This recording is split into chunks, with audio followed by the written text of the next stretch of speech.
in a society where we're always so hard and down on ourselves and there's so much we need to do. And trust me, I'm number one on this. Did I work out today? Did I eat perfect today? Did I do this today? Did I grow the business? At the end of the day, fuck, man, what are people going to remember when you're dead? Yeah. Not what you did for a fucking living. Not 100%. like how you were with people, how you carried yourself, were you loved? Were you a family guy? Like that's the shit that matters. And finding that balance between survival and growth versus being in a moment, I'm terrible at personally, but I'm trying to be better at that.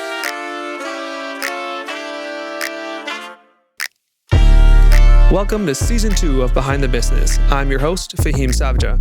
Every episode, we go beyond the business plans and discover the real life and untold stories of today's entrepreneurs. It's time for the people behind the business. Let's get into it.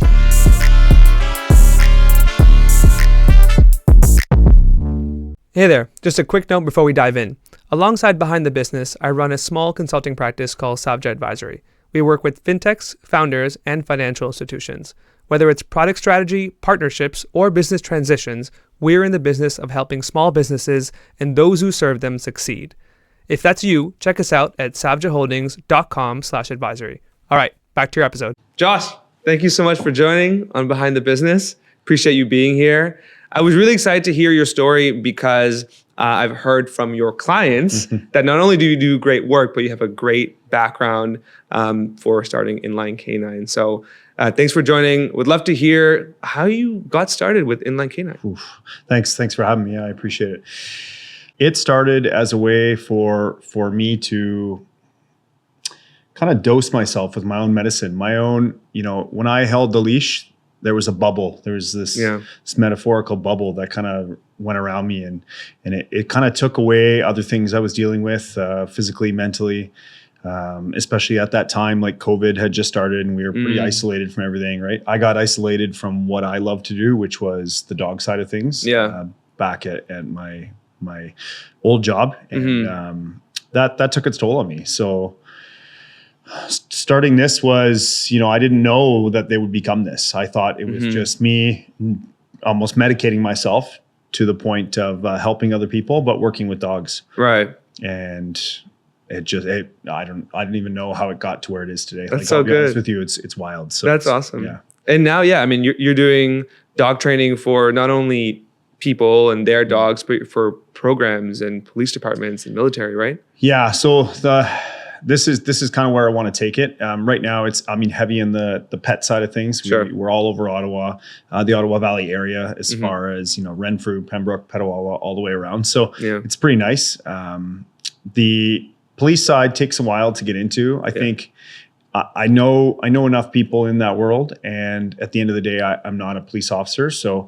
You have to give them a reason to want to reach out to you as well. For sure. So that's kind of, I'm working towards that side of things because at the end of the day, I want to help canines come home safe and officers come home safe by helping their canines succeed in the field. So that would be my future goal for this year moving forward is to really dive into that world. That's awesome. Yeah. And going into dog training, starting Inline K9 was kind of like stemmed from your time in the military. Is that right? Yeah. 2017, kind of the dog side of things started working. So I did my course, kind of gives you your basic fundamentals, how to be a handler, all that stuff.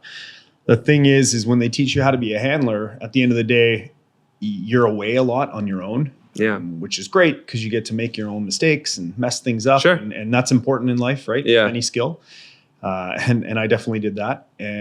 But you learn how to become a trainer as well. You learn how to train, these complex behaviors that we're asking the canines. So the military side I had a lot of good mentors, a lot of good instruction, found what I liked, what I didn't like as a person, as a handler, and then applied that to training and into where we are now, where I think now in the past 3 years, we've done almost 600 clients in the past 3 years. Yeah, it's been insane. That's awesome. So yeah, very lucky. Yeah, of course. And yeah, I've heard nothing but great things about the program, but I got to ask you, I think starting a business for anyone, and a big reason why I started this is to get people exposure to entrepreneurs who are just grinding it out, right? What was starting this like? What were the real challenges you faced? for me, organizationally, like how do you even put something like this together? There's just doing. It's a service-based business. So just going out training, yeah, great, but at some point it needs to come and fall under some sort of structure in order to progress, right? And the thing is when I take something, regardless of what it is, I have to progress it. It's just who it was ingrained into me through my last job, and I can't just do the same thing over and over. It needs to get better and improve. So that organizationally was a big one. Structure, how to set it all up. What does incorporating look like? And why do all these things, right? That's another thing. So keeping on task and finding a proper structure was the biggest thing for me organizationally. For sure. But now you have a team, right? I mean, I think at the beginning, it must have been difficult, but now you have a team. What's the team look like now? How have you grown so that way you can keep things sustainable? Yeah. So, currently I have my longtime trainer, Sarah, who works, she lives in the Clayton area, but she kind of does everything all the way up to Canada for me. Amazing. She does a ton of work. She owns a rescue as well for the Love of Dogs, Ottawa. She's just one of those people that would literally give you her shirt in a snowstorm, those type of people. Love it. She's pretty unreal. And she's a nurse as well. So she takes a lot of time off nursing to do dog stuff, and her house is always full of dogs. So there's that. And then I'm currently working with my apprentice, whose name is also Sarah. Nice. Another one. I'm building a team, Sarah. That's not on purpose. She was a longtime client. She was actually the first client of Sarah, my previous trainer. Yeah. So it's just, I find now keeping it in the community is interesting, because now there's a lot of people who have the interest, have the knowledge already from, kind of us starting their journey together. Those are two we currently have right now, and I'll be looking to hire probably 2 more in the next 3 to 6 months. Yeah, that's awesome. It's funny how I talk to a lot of entrepreneurs who are like, it was kind of like serendipitous how things happened, and how I went to one trade show, or I met this one person who said you should speak to this person, and it ended up becoming like a real thing, right? Kind of how that's happened with the 2 Sarahs. A lot of people choose to do their own thing, start their own business because of something that they really enjoy, right? Yeah, sometimes you take advantage of opportunities, so you invest in a business or whatever it is. But in this case, for you, like, this is your passion, right? Yeah, there's the lucky part, I guess, too, right? Yes. Is not only did I find something that I think I'm okay at and want to learn and continue and grow, but I fucking love it. Yeah, that's awesome. I love teaching. So I love talking to people, teaching them. And then when I see them get it and them apply it and their life improves, and their dogs improve, it's like full circle, and it's really rewarding, to be honest with you. So the teaching aspect for me is I think my number one. I love if I could just shut the brain off and work just with the dog, great. But at the end of the day, it doesn't matter if the dog listens to me. It matters what he does with you the other 24 hours, 23 hours of the day, right? So that's why teaching the client is the most important. So I think we create a fun experience that people come to us, because I always joke, dog trainers in Ottawa are like real estate agents. They're everywhere. Everyone's a real estate agent. Everyone's a dog trainer, right? And at the end of the day, what gets you called back, what gets you like those referrals are what makes you, right? I think this business has spent a total of $100 on advertising. Unreal. It's all referral based, and there's nothing better than a referral from somebody. Because if you tell me what electrician you used, I'm probably going to use that person too, right? So it's reassuring as to what we're doing, and it's really nice to see the community grow and take us in. So that's awesome. Yeah. Did you always know that like going down the path of business ownership was what you were going to do? I know you spent a lot of time in the military, and then when you were looking for your next thing, like how did you decide, I'm going to do something on my own as opposed to going to get a job? I wish I could tell you this was like some lifelong passion or I just, honestly, this was dealing with my own shit, finding out what my new reality was going to look like, which was tough. There's a lot of new, still to this day, a lot of new things that I'm like, okay, this is my life now. And that's fine. Just learn and adjust. And that's one thing I love about this is this allows me to take in the medicine as I need it. And if I need a break, I can back off, right? I'm very fortunate in the fact that my mortgage payment doesn't rely on the fact that I do this. So it's rewarding when I can take the medicine as needed. And I find it's always something that I'll need. I love it. Just moving forward with that mentality, because this is just something that it fell into and I loved. So I have to see it through because of how big I see the potential and see where it's going. Yeah. Now it's a matter of structuring it. Which is the hard part. For sure. And scaling it appropriately. For sure. You talk about like taking the medicine in. Can you tell me about like what that really means? Yeah. I think for me, it's a break from my brain, so to speak. So I've been exposed to a lot of repetitive, subconcussive explosions, both interior, exterior, firing all sorts of fun stuff over the years. Yeah. A lot of interior explosions, which rings your bell quite a bit. These are during the tours. When you were both at home training and then abroad as well. Yeah. So, training is you do a lot of repetitiveness too. Yeah. And the safety side of things wasn't as big back then as it is now. And I don't mean that as it was in completely unsafe. It was just not scaled for safety like it is now. Yeah. So it is a big difference now. I think of my first 10 years to my last 10. Yeah. But I think the way I feel and, it's affected everything from my hormones to my mood to everything. So dealing with that new reality and dogs were literally, the medicine to help me pick up my day, see outside the cloud. It changed my life. I'll tell you, I can say with certainty it saved my life. No way. Yeah, like absolutely. So whether that scaled at, me just working 2 dogs a week for the rest of my life or to what it is now. It was what it needed to be. And now it's just something whole other. So it was kind of like not a coping mechanism, but was it? Yeah. I would argue. Yeah. Honestly, really? Like it started out as that way. I needed something that wasn't, I didn't want to drink. I didn't want to get into drinking. I've always been, I joke, like I think, on both hands, I can count the amount of times I've been out of control on all of my life. And that includes a 20-year career in the military. So I think that's pretty freaking good. Yeah. So I'm not a big drinker, but when I started drinking every day, and not for volume, but just for consistency. Yeah. When you start needing a drink, that's a problem. Yeah. So that forced me to, oh fuck, something's wrong. So yeah. And I didn't want to go down that rabbit hole. I don't want to go down the drugs, I didn't want to, medication is amazing. And I use that for a bit properly, but I wanted to eventually move off that and find my own way too.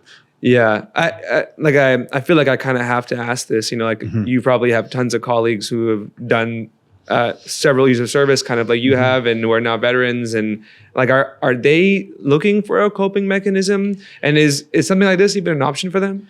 Yeah. So it's funny that you say this. So I'm involved in like a group chat that basically has a ton of guys like myself, ex-colleagues. It's funny how similar our paths are. Yeah. So it's funny when, it took a while for Veterans Affairs to even acknowledge like post-concussion syndrome and traumatic brain injuries. And we're finally catching up to even our partner, the United States, and how they treat these injuries and award them disability-wise as well. Because I want to know, when I'm 60 and I start having, and even it's already starting with memory and all this other stuff, like what kind of, protection am I going to have, right? For sure.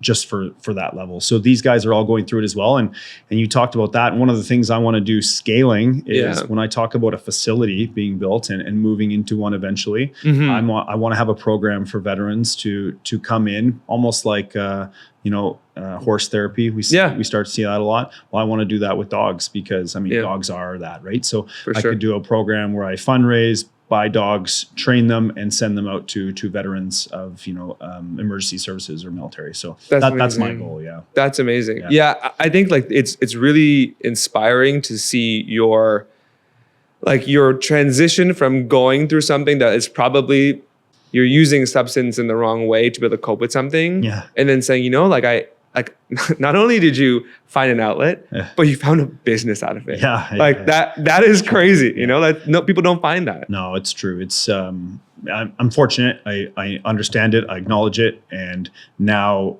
it kind of is what I want it. I don't wake up every morning thinking I need to scale this tomorrow, because at the end of the day, that to me that's overwhelming.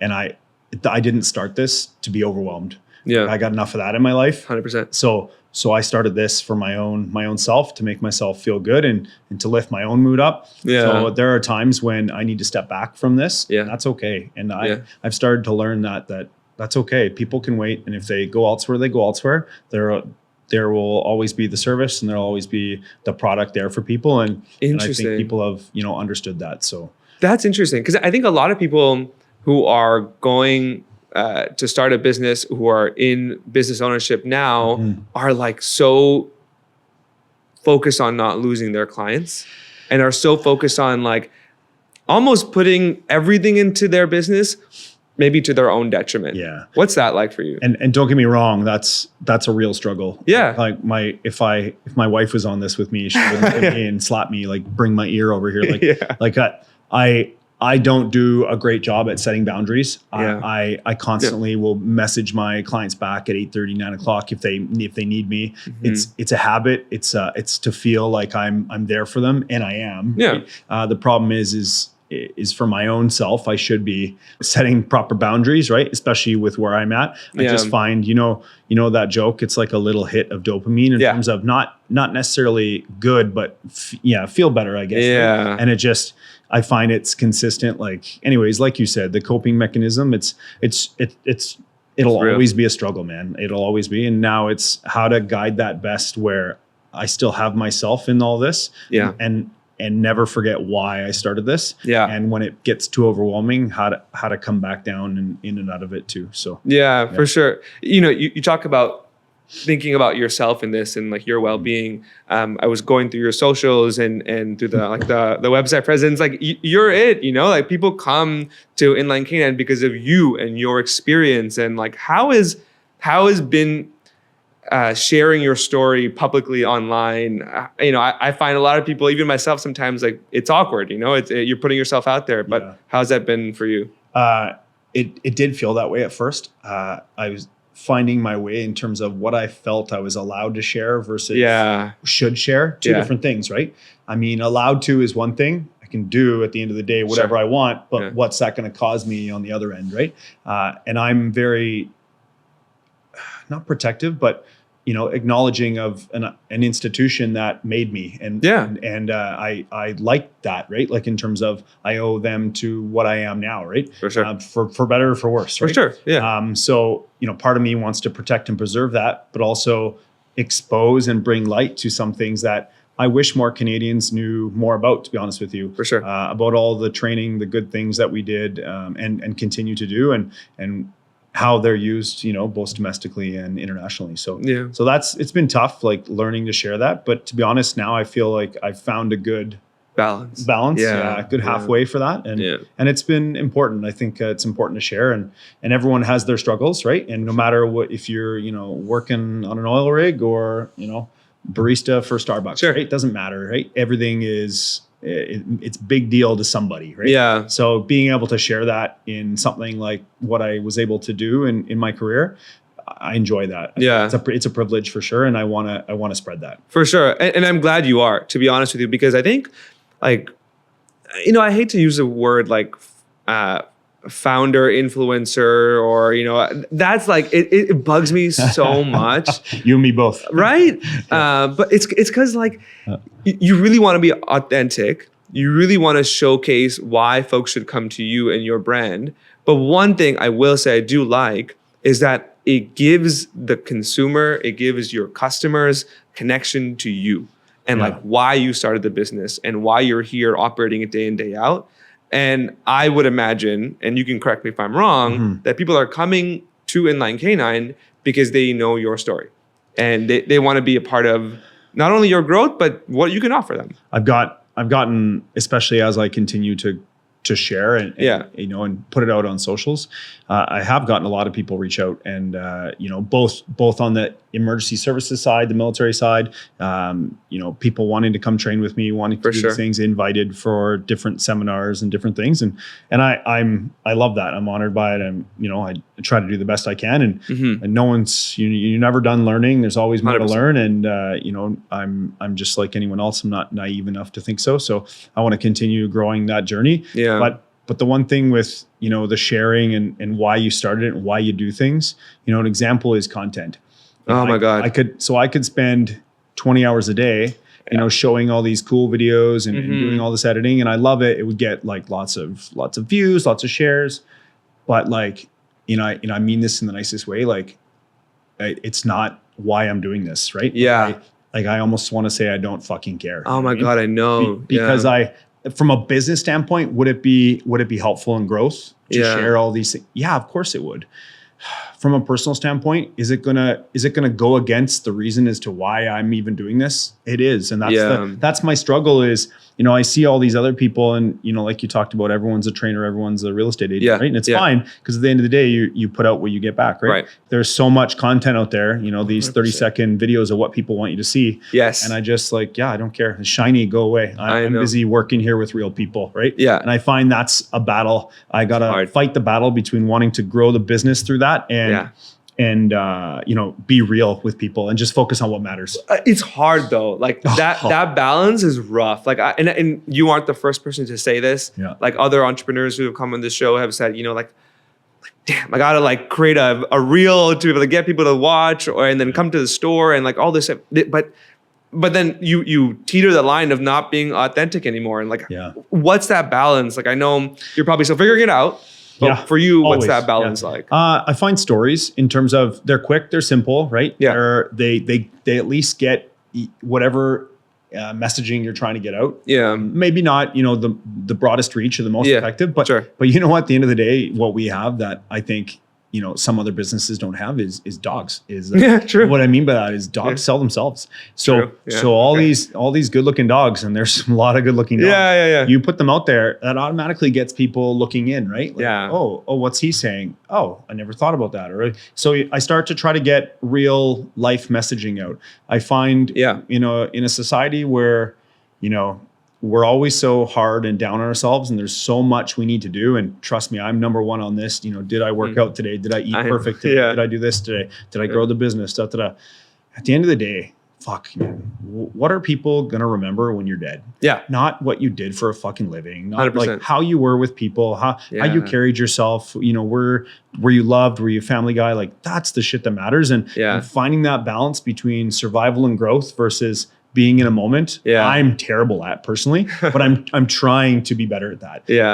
And just at the end of the day, just remember why I'm doing this. And connecting with people via quick ways of doing so. Sure. Even on the way here, I posted a couple stories about what I think is important in dog training with communication and consistency. Our side, And I love that because it's so true.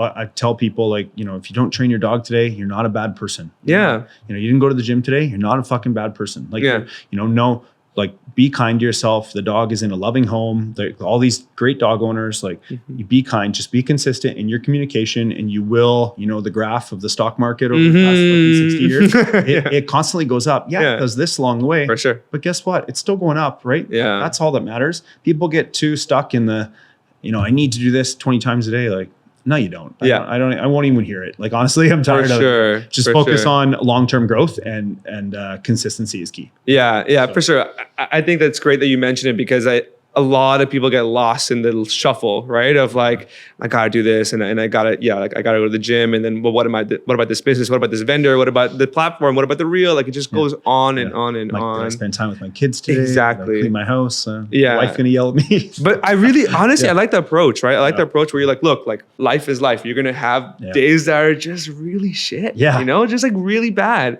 And the one thing that you can rely on is that who you were with and what impact you made to them, right? And I love that concept because I think a lot of business owners can benefit from like, okay, someone came into my shop today, I was super busy, I didn't interact with them the right way, but that interaction, that like real connection with people is probably why they wanted to start the business in the first place. Yeah. And that takes away from, being busy takes away from other things, I'll realize like my daughter's around me and I'm working on my phone. And I'm like, the fuck am I doing? Right? Like, why? Why are you doing this? Stop, click, off.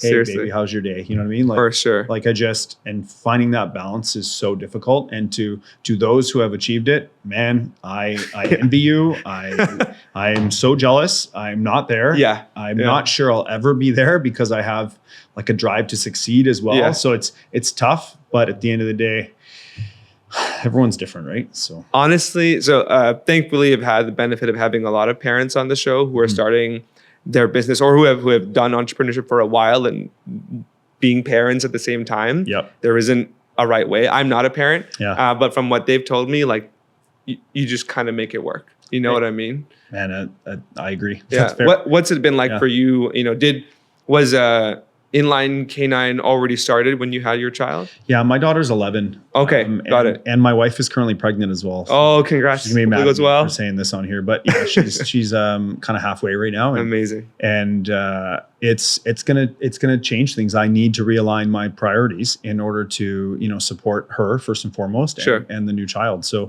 so it is going to be a change, and such is life. Make those changes because realistically, that is more of a priority than what I'm working on in that moment. Just find those boundaries and better build them, right? Yeah. Be honest with yourself. It's not like how people say like, oh, I'm never going to touch carbs again. Yeah. Okay there. Yeah. Sure. Like you might as well just not say that. Yeah, exactly. And focus on little things like I'm going to eat this better, and it's the same thing with business. I think, pick your battles. Yeah. If you're consistent, try to get your content out daily. Sure. I tell my clients every consult I ever do, I say, hey, like not everything in life is about dog training. Mm-hmm.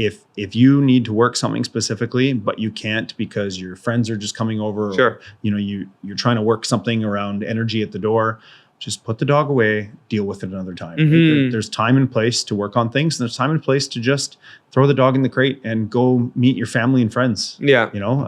If you're not feeling it, they're probably not feeling it. So, so move on, right? That energy gets passed. Oh, I'll tell you right now, I have never in my life believed more in energy than I do right now. Kidding. It's changed, both people to people and dog to people. Yeah. How dogs pick up on energy is absolutely incredible. No way.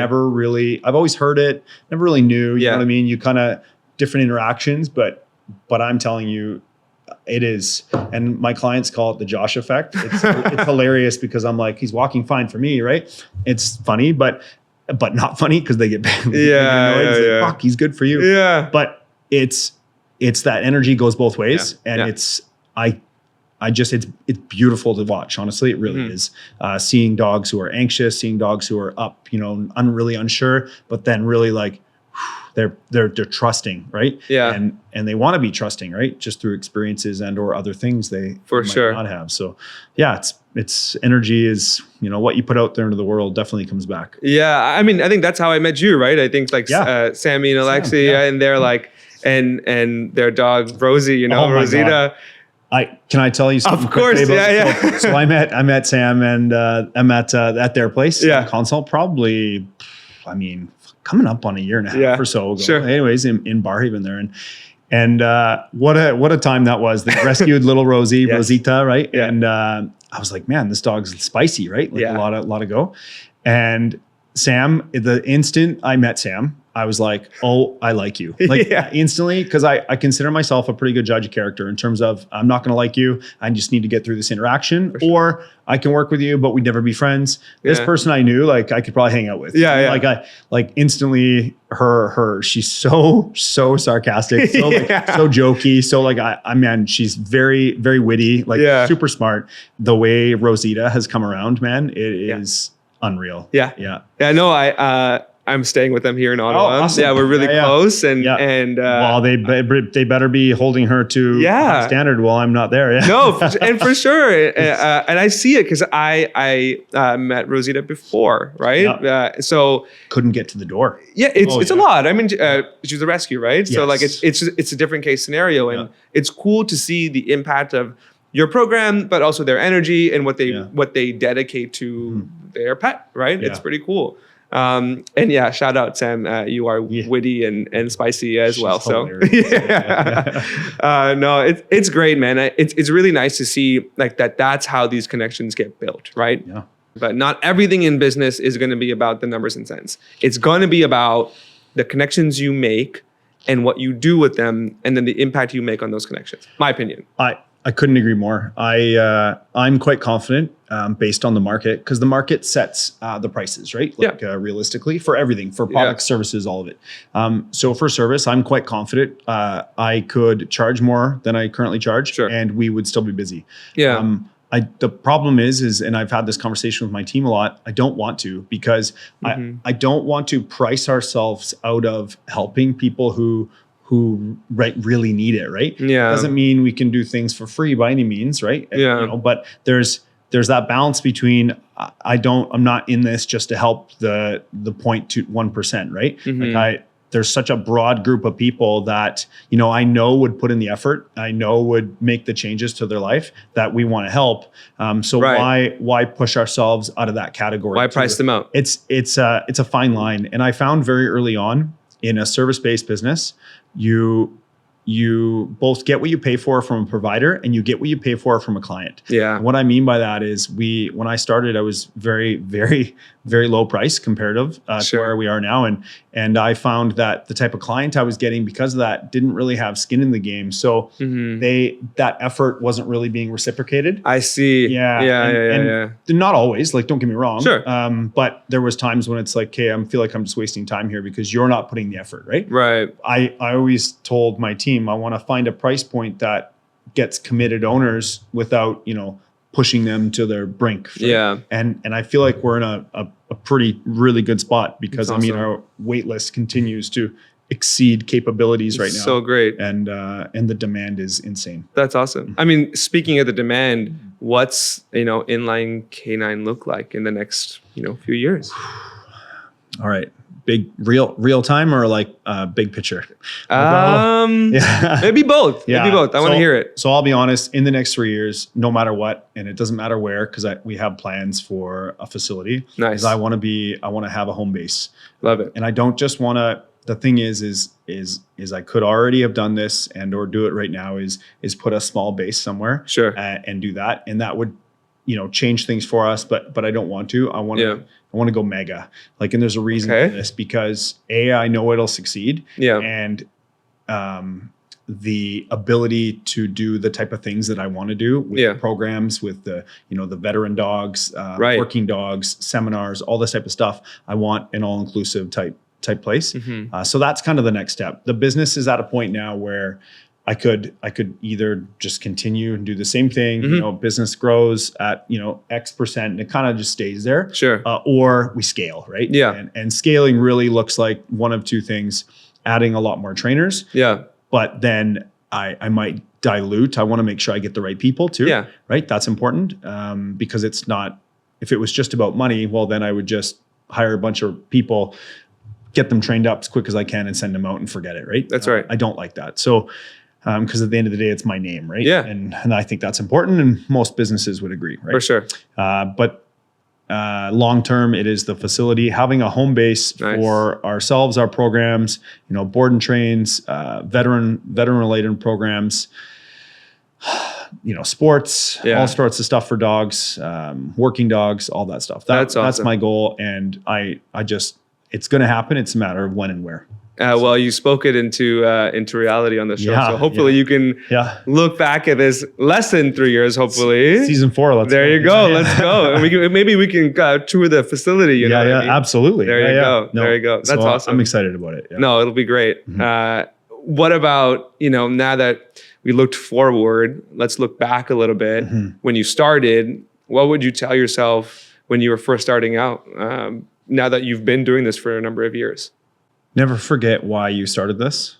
Yeah. Don't lose that pillar, because there's so much external and internal pressure and influences to change that, to grow, to scale, to change the way you do things because other people are doing certain things. I don't care. Yeah. I don't care how other people are doing things. I used to, if there was a time when I started to buy into that a bit. Fuck, I need to change this and do that. I don't. I'll continue to do me, and I'll be just fine. And I find once I really got into that, like I just felt nice, like a almost like a little weight lifted, you know. Yeah. It was relaxing and rewarding, and at the end of the day, the product is such that I will continue to work for as long as I want to work, right? So that's the way I look at it. Just be kind to yourself, be better at creating boundaries, and never forget why you did this. That's awesome. Yeah. I'm smiling while you say that because myself included, and I'm sure a lot of other people tend to forget why they start things in the first place, right? Very much agree. So it's really nice to hear you say that. I'm going to ask you one more just because I have so many, but I'm not going to get time to do all of them. Like, your experience is unique, but a lot of other people have gone through what you've gone through. And I think it's not easy to talk about that, right? What is something that you look back on with like, damn, I cannot believe this happened to me? You got multiple. Oh yeah, there's some good ones. Yeah. Okay, go for it. Okay, like just like biggest oh shit moments. Yes. Or like, yes. Okay, yes. Yeah. Never forget. Like I try to never forget like how fucking lucky I am to come home with intact. You know, all my fingers and toes, because I spent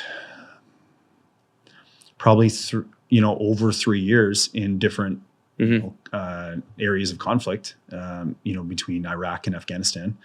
And it kind of blows my mind that nothing did happen. You know what I mean? Like stuff that didn't lead to me coming home in pieces, so to speak. So I think that's the big one for me, is just realizing how lucky, especially like driving over there. Okay. And are we rolling? Are we rolling over something? And because, all the weird roads you take into all these places, with high value people, and you just, okay, well, this is it. Someone's getting it. Oh, I'm in the lead vehicle tonight. Guess it's me. Right. Like